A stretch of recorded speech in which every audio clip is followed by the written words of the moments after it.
Take a break from your busy schedule and join Harold Sala for Guidelines, a 5-minute commentary on living. Has this world been so kind to you, asked C.S. Lewis, that you should live with regret? There are better things ahead than any we leave behind. Life as you know it now, friend, is as bad as it ever gets, provided you are God's child. You know why? Because the problem and the troubles that you have now will someday dissipate in heaven's glory. Just a minute, you may say, adding, what is heaven's glory? Well, let's back up for a minute. Some 3,500 years ago, Moses spoke of a life of 70 to 80 years in duration. Now, in spite of what science and technology, antibiotics and miracle cures have done, our life expectancy really hasn't changed much. In some places, life expectancy is much shorter than the 70 or 70 years, as the King James translators put it. You're not going to get out of this alive, somebody said. It's true, but then what?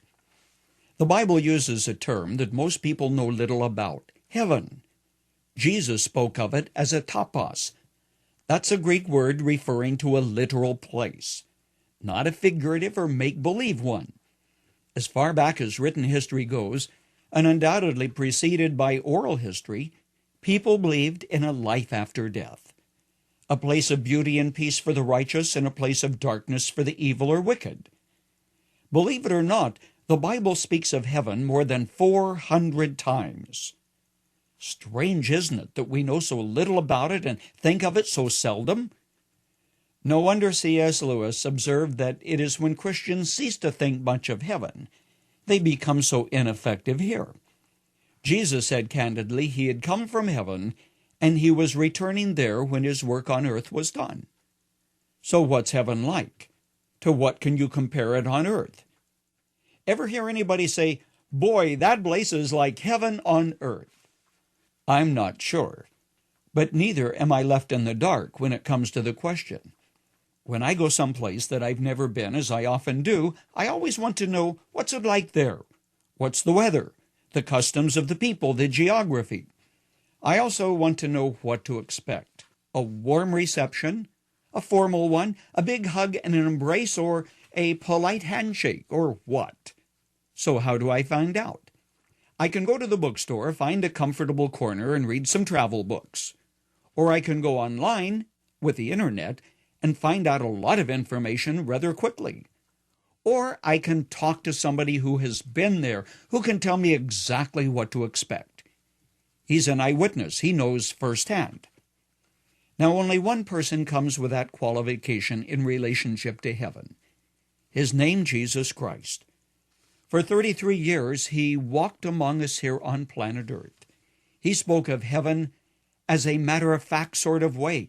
His vantage point was that of an insider who knew what was there and what it was like because that's where he came from. He also told his followers what to expect and even how to get there.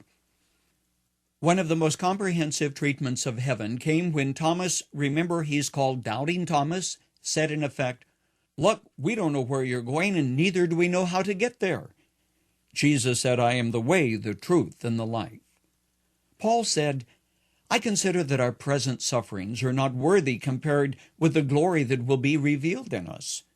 To the Corinthians he wrote, our light and momentary troubles are achieving for us an eternal glory that far outweighs them all.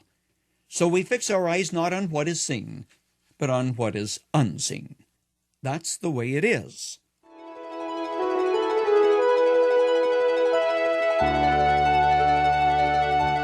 You've just heard Dr. Harold Sala with Guidelines, a 5-minute commentary on living. If you would like to listen to the program again, download a copy, subscribe to our e-commentary, or view other resources, visit guidelines.org. We would like to hear from you too.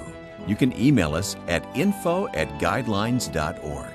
That's info@guidelines.org. Thanks for listening, and we invite you to join us again for the next edition of Guidelines.